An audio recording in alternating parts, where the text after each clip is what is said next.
future, talk radio will actually educate, inspire, and make you think. The future is now. Topics and music that affect your life from Universal Broadcasting Network. Tune in at ubnradio.com.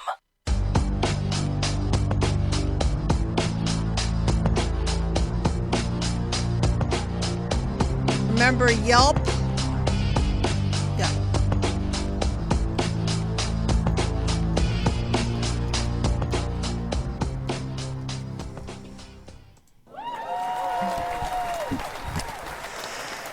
And greetings and salutations, everyone. You have tuned into, once again, to Dr. Judy, WTF, which normally stands for What the Freud. But tonight we have a very, very special show that Judy and I have been looking forward to all week. It is What the Film. And we are, by request, and actually, Dr. Judy, I don't know why we haven't done this sooner, since it's kind of an integral part of your book, Be the Cause, Healing Human Disconnect. We are going to shrink the film The Wizard of Oz. And we talked about it a couple weeks ago. We did a narcissistic secret sauce of flying monkeys a couple weeks ago.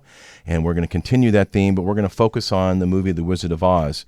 And, oh boy, it's a loaded film. Gina and I actually sat down and watched it with the mind map and our show in mind, and oh my goodness gracious, we came up with some amazing, amazing stuff. And this is a call-in show, and if you want to call us, you can call us at area code 323-843-2826. That's 323-843-2826. If you're international, you can call us on Skype at UBN for Universal Broadcasting Network, UBN Radio number 2. And you can also find us here every Thursday at 8 o'clock Pacific here at UBN Radio, here in Gower Gulch in the heart of Hollywood at the Sense of Gower Studios. And you can find us on iTunes, Stitcher, iHeartRadio, and, of course, YouTube. We love all the likes and shares. We just hit 5,000 subscribers, so thank you so much for that. And that's a big deal. So the audience is even thrilled, too. And I just wanted to say that, you know, Judy, I was having lunch with a friend of mine yesterday I told her that we were doing the movie, and she she summarized the movie very simply, and it had nothing to do with what we're talking about, but I had to at least throw it in. It's really about shoes. It's about shoes. Okay? Red shoes. It's about the red shoes. Oh my God. Two bitches and witches are fighting over the shoes. Both of them died, and Judy was Judy Garland. Dorothy was kind of stuck with it, and she's wearing them. And the point is, they weren't even Pravitas, right? I mean, remember the movie Devil Wears Prada, the movie with Meryl Streep? So anyway, for that, we're going to talk about the shoes. We're going to talk about the Yellow Brick Road. We're going to talk about the Scarecrow, the Tin Man, Toto. And all of them are metaphorical. And why are we even using this story is because this story inspired me so much that I included it metaphorically in the book that I wrote, Be the Cause, Healing Human Disconnect.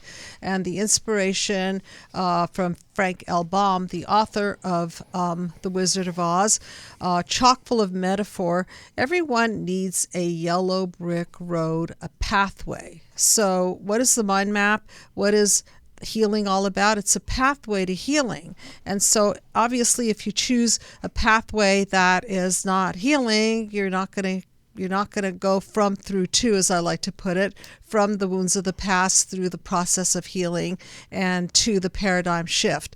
So Dorothy, the characters in the movie The Wizard of Oz really represent a lot here. And let me just dive right in because, as most of you know, I think it's a familiar enough story that we can kind of jump in with the characters. So if we look at what's going on, initially what's going on is Dorothy's adopted.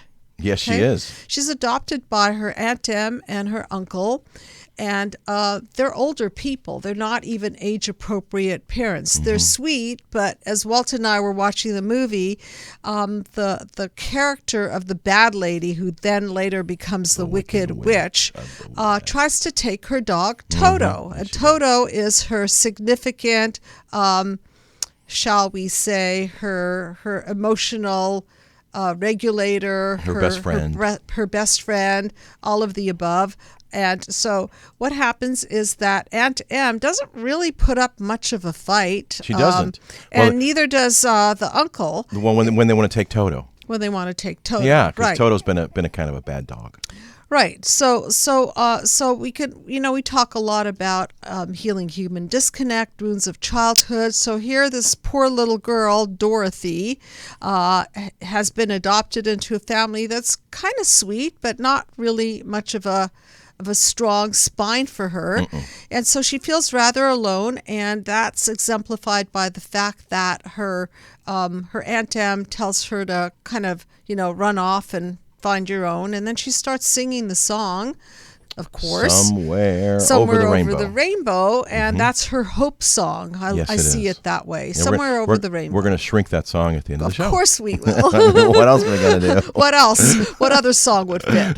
Okay, so that's her hope song, and in the course of the movie, as most of you know, there comes a tornado, and the tornado, let's call it the trauma. Okay, let's call it the chaos, the trauma. And this trauma actually traumatizes her so much that she goes unconscious, and she actually dissociates into a dreamlike world, which then becomes, of course, the journey into the land of Oz. And the journey into the land of Oz, in the way that I see it, maybe the way that I want to use it metaphorically with all of you, is your journey into self-discovery and your journey into healing.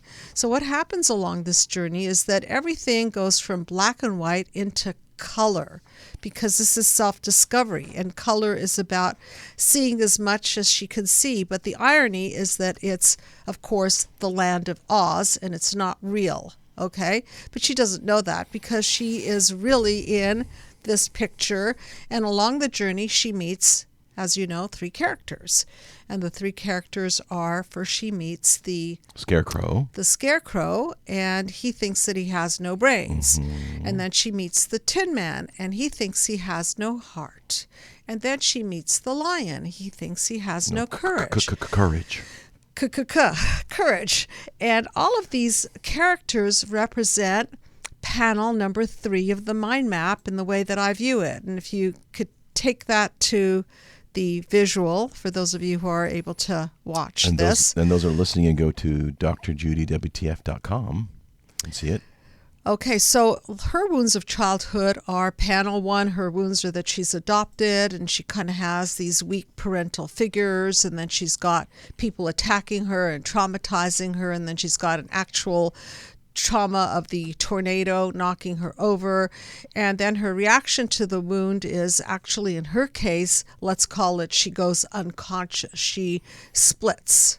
She splits into another world. Well, what's interesting is when you Freudianize this with Dr. Freud, I like that. She goes into a dream state. Dream state. Yeah. Okay. So, I mean, that's what some of the literature talks about in terms of interpreting it through Freudian's eyes, since we were with the Freud. I like that. She goes into a dream, and away we go into the land of Oz, and immediately meets the Munchkins. And so the panel 3 part of it, so let's back up. Her wounds and then her reactions to the wound, which is that she goes into this derealization, depersonalization state. And then panel 3 is very interesting, because I think those 3 characters from a mind map point of view represent negative core beliefs. Yes. The Scarecrow thinks he's stupid. The Tin Man thinks that he's heartless. And the lion, maybe even unlovable, as you said, was unlovable. Talked about. Yeah. And what's interesting is that, of course, we find out that none of this is true.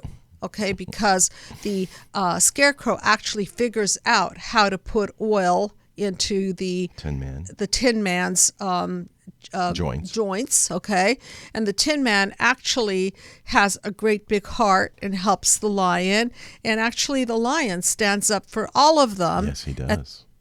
At the end of the story. So let's call Dorothy for now the person on the journey. Let's call the yellow brick road the mind map to healing. Okay? Let's call Toto, just for fun, the truth dog. Okay, or the therapist.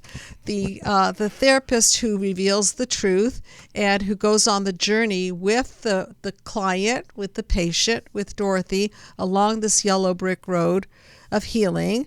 And Toto stays, what does he do? He stays by her side. He never leaves her side. What does Toto do? Well, we find out later on that what he does is he actually pulls the curtain on Oz. Oh gosh, you're getting ahead of yourself. I'm the wizard. Okay, so let's back up. So let's just go down this journey a little further. So along the pathway, of course, as is life, we encounter a lot of chaos. And as we encounter the chaos, it's represented by all of the wind blowing and the flying monkeys and the evil forces and so on. And everybody starts defending against these creatures, and so we've got a lot of representations of the good witch who represents the good and the bad witch that represents the bad, and of course the red shoes, which on some level represents her power. Yeah, which she thinks comes from an outside source, right? One line here says, the ruby slippers are part of the psychological development and maturation of Dorothy. Before any of us can find our power, we need to understand that such power exists. Once we know that the existence of the power, we choose to hold to it, and now we can relate to it and how we can grow into it. Right. Okay. Beautiful. So as the plot develops and as the plot of healing develops for people who are on the pathway to healing, we could see our challenges. And our challenges are those that get in the pathway of our healing. So we meet people who are trying to demean, devalue, and destroy us. And of course, we talk a lot about narcissism and people who try to injure us. So that might be the wicked witch of the East and West. Okay, Then we talk about the people who are loving and kind, and people who are encouraging of us. And that might be representational of Glinda, the good witch. And so then as we go along the pathway, what we're really looking for, we're all looking for that magical potion, that magical treatment, that magical therapist, that magical wizard that can help us. One said that Glinda, who appears at this point, is Dorothy's idealized vision of her mother. I love that. It's gleaming beautiful. And beautiful, but ultimately unable to help her. But at the end, she asked for help and, of course, got it. And what's interesting is that Glinda, her idealized version of the mother, of course, she's very beautiful. She comes in a pink bubble and keeps appearing at times when she needs a little bit of encouragement. And her original mother, the Wicked Witch, kills the Wicked Witch of the East, and that really defines, by this person's definition, as her mother that died in childbirth. Interesting. I've never heard that said. Well, I've done a little research. Okay. Yeah. All right. Who died in childbirth, and so this is Dorothy's inheritance, so to speak. I didn't kill her. Shows her residual guilt about her mother's death. Oh, that's that I didn't think of. But if that's one interpretation, and of course we can have fun with this because there's no real truth to this. There were political story, ramifications and stuff. right? There were spiritual ramifications in this stuff. Absolutely. I mean, it's all over the sexual ones. I mean, this one guy was expose. Oh my goodness, it was it's all over the map. So if that's the case, then we talk a lot about our relationship to mother and the good enough mother. And in the case of Dorothy, the representation here is that the mother was not able to mother, and she disappeared early on, and apparently left her with an inheritance. But she just didn't get the inheritance. She had to somehow earn this inheritance. It wasn't hers. And so in this story, she had to travel far and wide. And what's really interesting is that on the journey to the land of Oz, the land of hope and healing, represented by the great and powerful wizard, they come across a poppy field, which I think is very significant because poppies make them sleep, right? Yes. Poppies are drugs. So part of the way in which we defend ourselves in life, some of us turn to escape mechanisms. Panel number 5, defense mechanisms. So some of us go to the poppy of alcohol. Some of us go to the poppy of cocaine. Drugs. Some of us go to the poppy of gambleholism. Some of us go to the poppy of pornism. And there's there are a lot of creative isms along the pathway which we create in order to defend against the wounds of the hurts and the slings and arrows of life's misfortunes. And so in the process of this, what happens is that it starts to snow. And I think that the water is a very, very significant part of the metaphor here, because water is pH neutral.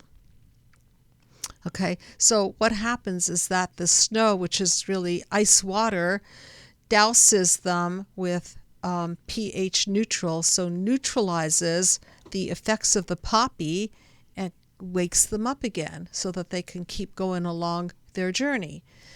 And of course, well, what happens when they get to the gate of the great and wonderful wizard, right? What happens? Well, first off, they didn't get in. They didn't, They wouldn't let them in. Right, okay. They didn't qualify.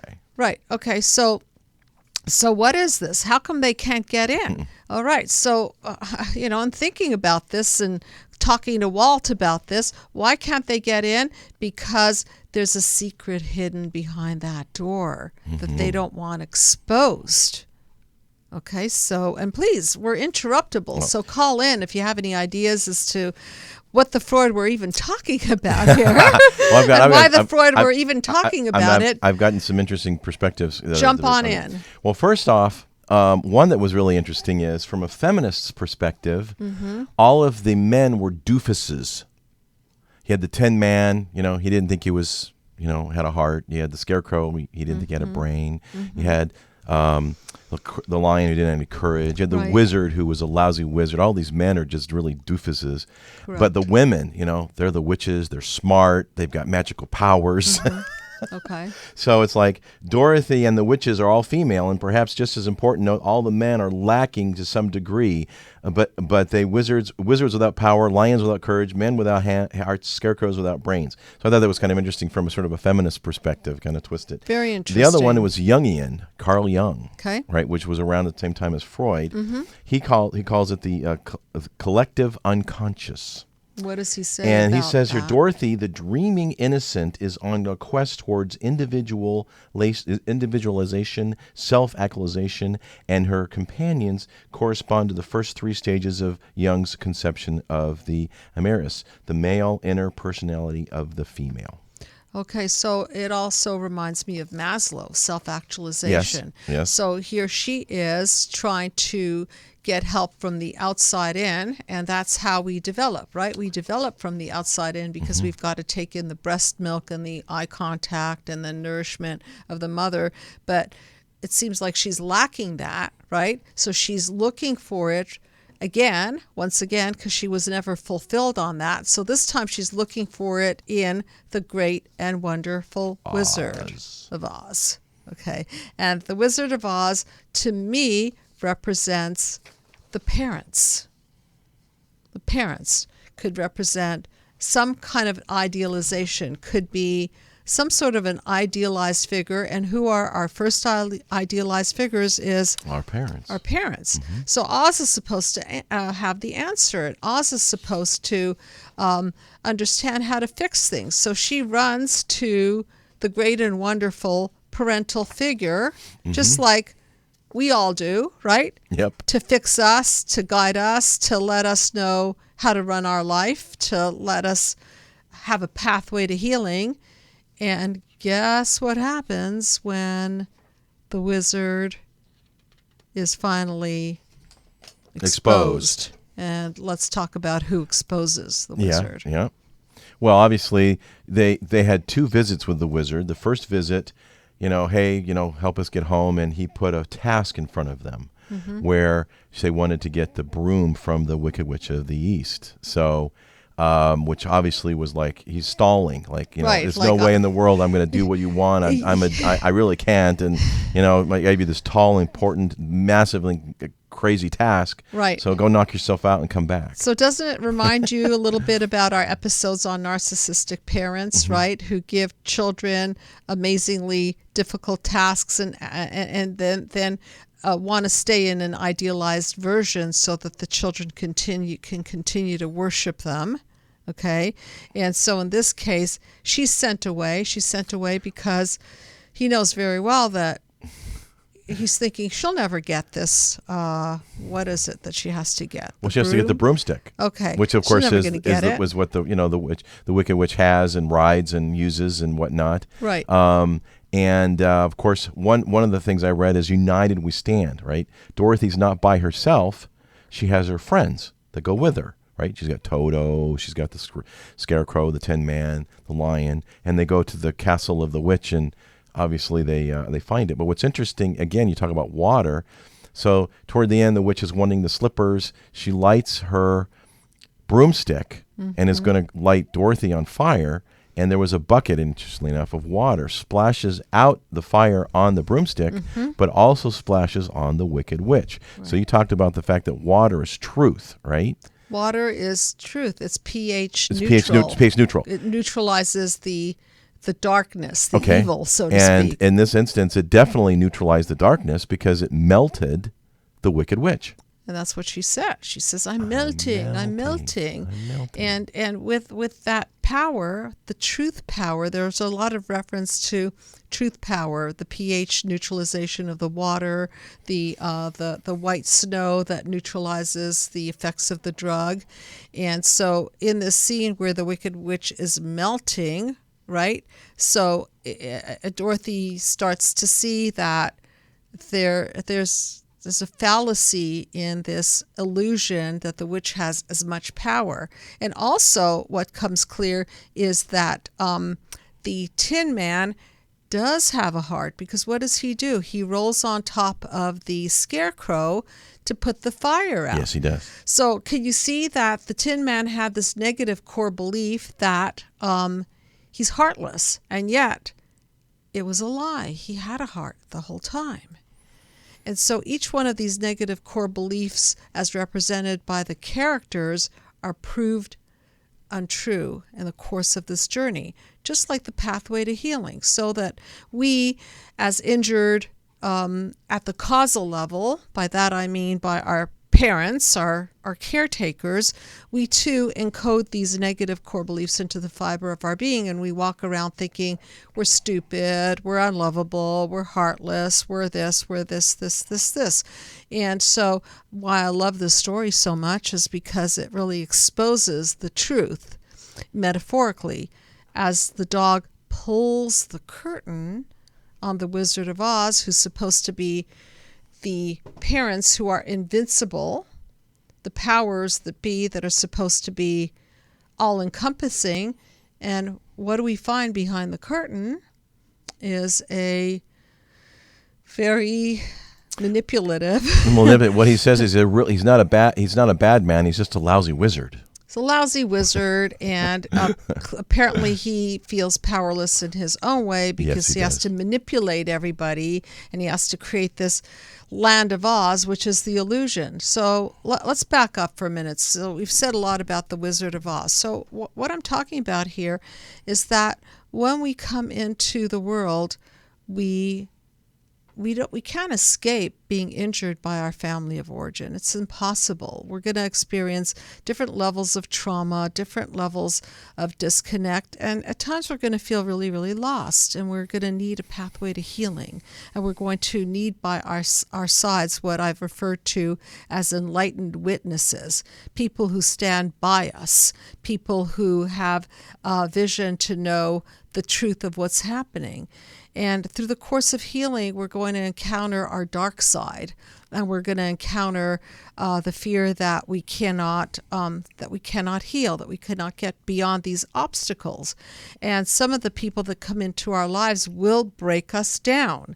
And these people, who I call cursed by design people, I like to think of them that way, will expose our pain, will expose our weaknesses, and then it's up to us to look at how we're triggered by these people and start to look at it not so much only as, you bad person, you triggered me, but also at our own wounds and look at ourselves in the mirror and go, wow, that person really triggered me. So I have some work to do. I have some internal work to do. And we can't forget about the Wicked Witch and the fact that she had her flying monkeys.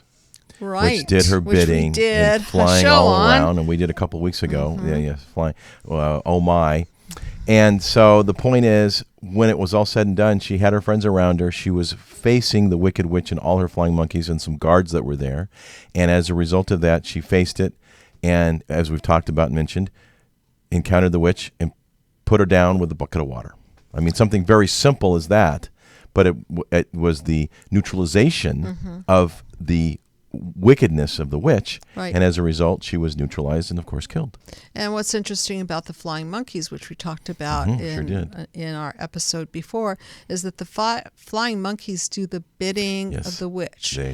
So what they are all about is really feeding the narcissistic supply of the evil, so that she has her PR staff, so to speak, doing her dirty work. And in return, I guess they're patted on the back by the witch, or they get some special favors.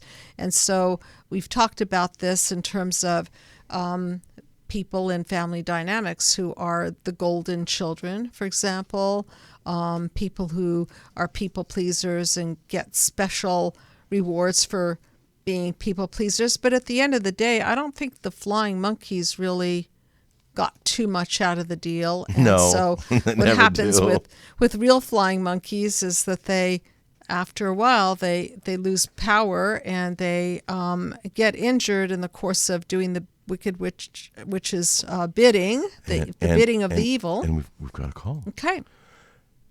Hi. Hey, thanks for calling and getting on the couch with Walt and Dr. Judy. Hi. Where are you calling from? This is again Eva, calling from Sherman Oaks. Hey, Hi, Eva. how you doing? How are you?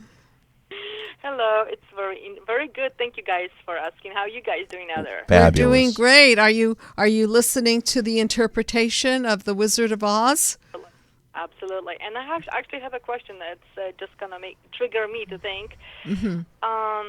How I supposed to help myself, if this is how I supposed to maybe look at that. Let's say someone really deeply hurt me, was terribly rude to me, and disrespected me, and it's something bad happened, was very disrespectful to me and was very obvious. Yes. I understand this person probably is going through tremendous pain themselves, treating someone, badly for no reason. How, let's say, if I see this person every single time, something to my body, it's like in pain, and I feel like I don't want to have nothing to do with this person. I don't want to talk to this person. Right. So, and you said, Dr. Judy, that something triggers in me and we need to work on it. How am I supposed to work on it and just get rid of this anger when I see this person? Okay, great question. Is a person a boss? Is a person a friend? Why are you seeing the person every day? What is it? Quite often, it's a friend. Okay. And see this person through other friends or on a Facebook, or if I'm invited to meetups, like this, we attending certain meetups, yes, and social meetups, and this person is there. And the funny point is that he acts like nothing happened between us, like he never offended me, or like he just like, hey, what's up? What's going on with you? I'm like, seriously? Like, I did tell you that you hurt me. You did hurt my feelings by behaving a certain way. I told you how I feel about you, and you yet not apologizing and act like nothing happened. Like, hey, what's up? Okay, so what is this? So this is a great question. So what do you do when you're faced with a person who lacks empathy? Right. That seems like that's what it is. Right. Just ignore it, right? I mean, I don't know. Okay, so number one, so let's bring it back to Dorothy for a minute, just because we're using it as a metaphor. Backdrop. Okay, so what if she said to the Wicked Witch, or even the lady who tried to take her dog, what if she said to that lady, you really hurt my feelings, you don't understand, this dog means so much to me, and she looks at her and says, your dog is nasty, and I'm going to get rid of your dog, ha ha ha ha ha. So now what? Yeah, exactly. I'm stuck. Okay, so now what? So now what? I'll tell you now what. So now what we do is we go back to our negative core belief. Okay, so maybe your negative core belief is something like, I'm not heard, or I'm not important, or I'm not lovable, or something along those lines. You're right. Yeah, you're right. Okay, maybe that could be, right. Okay, so you identify quickly now that you know the mind map and the yellow brick road, right? So you identify that trigger, and you understand that that person is not your healer. You see, what you're trying to do is you're trying to heal that wound with a person who's not going to ever heal that wound. I see. Okay, and that's called the what the Freud. Remember, we try to heal with that narcissistic parent, but the narcissistic parent is incapable of healing our wound. Why? Because they too are wounded. So it's like, knock, knock, hello, little wicked witch, can you please behave because you're hurting my feelings? No, I'm the wicked witch. Come on. Come on, don't you know who I am? I look like a wicked witch. Don't you see that? I act like a little wicked witch. Don't you see that? So we have to understand who we're looking at. And if we're looking at somebody who's been injured deeply at the causal level, then you can see from a mind map perspective that they have no empathy. And then what are you doing? Trying to get them to apologize and to heal you. That's already giving them too much power. I see. Get it? All right. So what you? If the person, if I see this person next time, just act like nothing happened and say, yes, how you doing, or something. That's it. You reduce their significance in your life. You reduce the significance, and you say to yourself, as much as I want to do the WTF dance with this person and have a happy ending, there's going to be no happy ending. It's like, can I have a happy ending with the witch? No, you can't have a happy ending with the witch. Okay? And it's kind of actually also odd because this person has a contact to me. They have my number. They have my information on Facebook. They can easily message me and say, "I'm sorry for what happened. Let's talk about it." No, not going to happen. Not when they see me when they see me in front of other people, he's acting like he's so nice and he's just going after me and he wants to so desperately talk to me. I'm like, this is so odd. I mean, well, it's a fake self because he hasn't taken actions to repair. And so, can you see that this is just like your family of origin? They injure you and they disconnect from the impact it has on you, and then you have this pining need to have them be part of your healing process. And that's why so many people are injured. People are injured because they really want to heal with the person that offended them, that hurt them, that let them down, that abused them. That's the person that they want to heal with. And unfortunately, that's the last person that can heal them. It's like going to the person who hurt you to heal you. Does that make sense? Yeah, exactly. Yeah, it kind of makes sense, but it's still very difficult because obviously it would be so easy. This person just simply sit down and says, "I'm sorry, I made a mistake. This happened. I know your response already. Probably I know what you're gonna say, but because they injured, obviously. Because if someone has some capacity of empathy, it will immediately apologize and say, "Yes, I was wrong. I'm sorry," and it'll be over. It'll be over. Exactly, and that's why it's so delicate, right? We all have impact on other people's lives, so we have to be so sensitive to other people, and we have to be able to self-reflect and self-correct and correct with other people.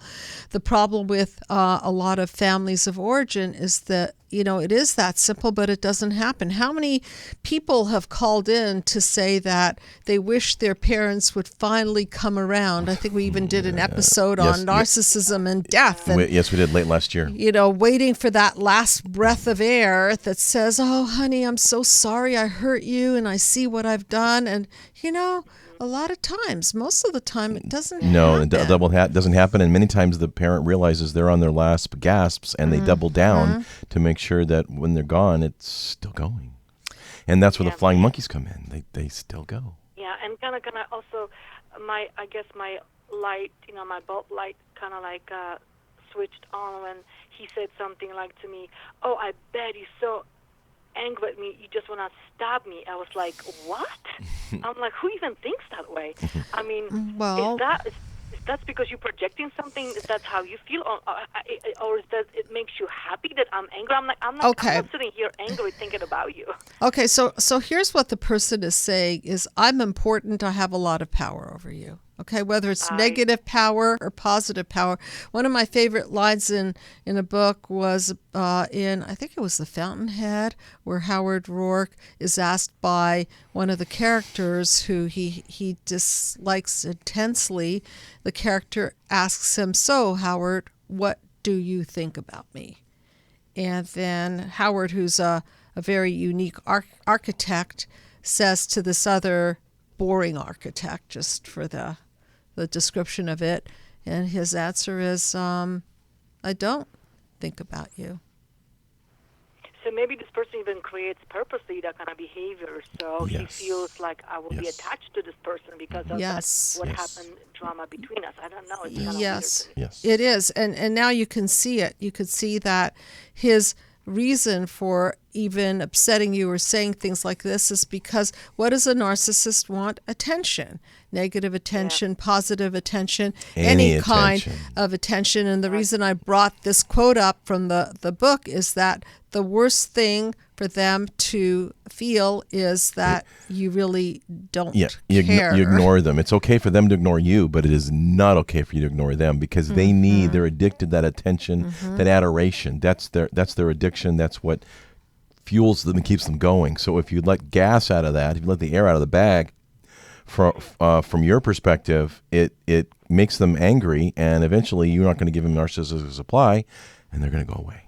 And so it's like you're Dorothy, okay? So you go to the great and wonderful wizard, and let's just say for a minute it's your parents or it's this person that represents the opportunity to make it all good, to make it all right, and the person is just really a fake, manipulating things behind the curtain, and so to speak. And so now you pull the truth curtain on it and you see that person really doesn't have power.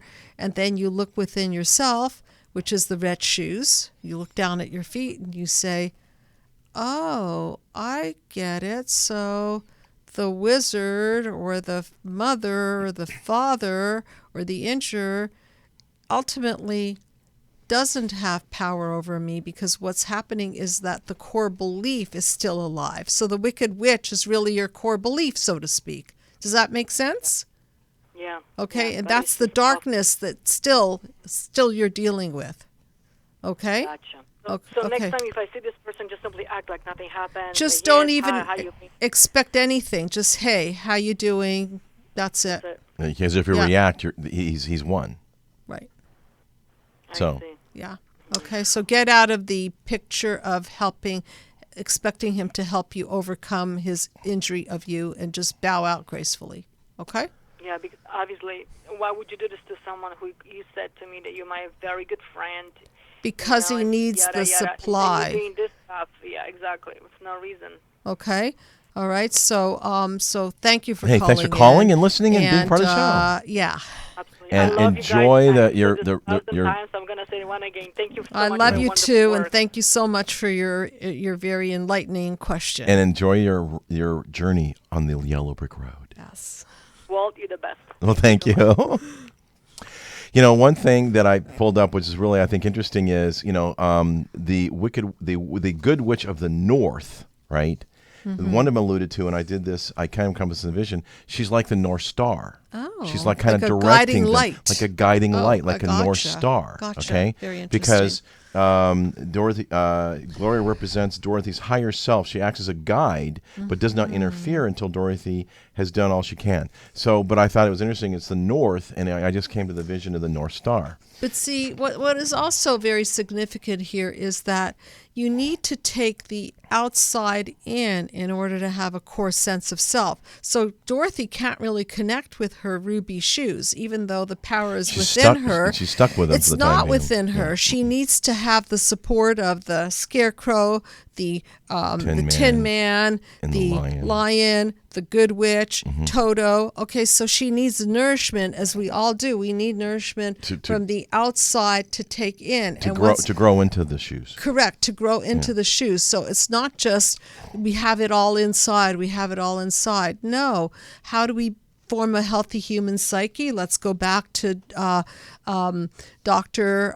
Bowlby, okay? Dr. John Bowlby, who says that we need to have the eye contact, the skin contact, the soothing from the mother, the good enough mother, the father that nourishes the mother. We have to have all of these goodies from the outside that we take inside, which then forms the core of who we are, and then we can blossom into our power. A couple of observations. One is Dorothy encountered three major characters, which obviously, I'm going to expand on this real quick.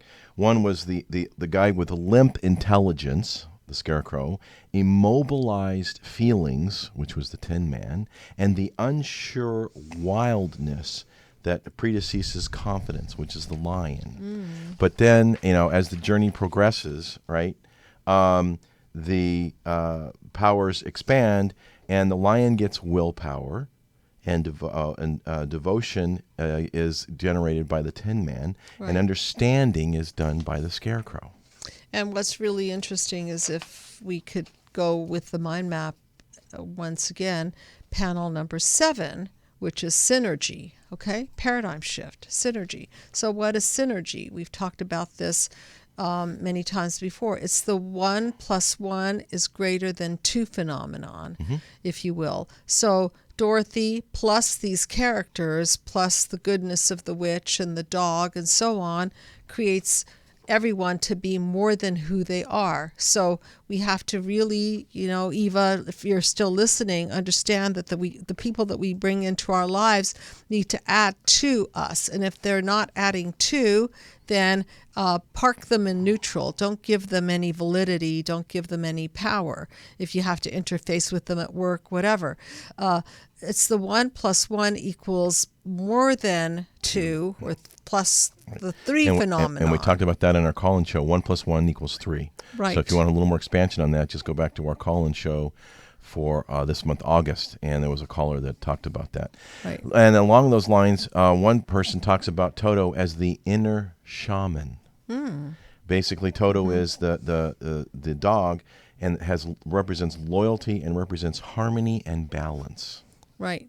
And so the dog also, I happen to be a huge dog lover. Dorothy, I'm drawing a blank. Dorothy loved the dog so much she adopted it at the end of the movie. Oh, she did? Yes, she did. Okay. Yeah. Judy Garland did. She just thought it was a terrific dog. I think where life and metaphor meet are the flying monkeys who were doing the bidding of the Wicked Witch. I think some of them died in production because they were held up by piano strings. They got harmed. They were just injured. They were held up. They were held up by piano wire, right. And they didn't get hurt. They got hurt. They didn't die. They just hurt. Now you want to talk about some real quick trivia of the movie. One thing that's very interesting is there was more than one director on the movie, and they had difficulty with it. And one guy named Victor Fleming had just finished another movie for MGM and was asked to come over and bail this film out. What's interesting is the name of that movie was Gone with the Wind. So the director of Gone with the Wind actually finished and completed and got the finished version of The Wizard of Oz, which in my personal view is the fact that he was sort of the Steven Spielberg of the day. Now, what's interesting about other stuff is the Tin Man's son married Dorothy's, Judy Garland's daughter, Liza Minnelli, way back down the road. Interesting facts. Yeah.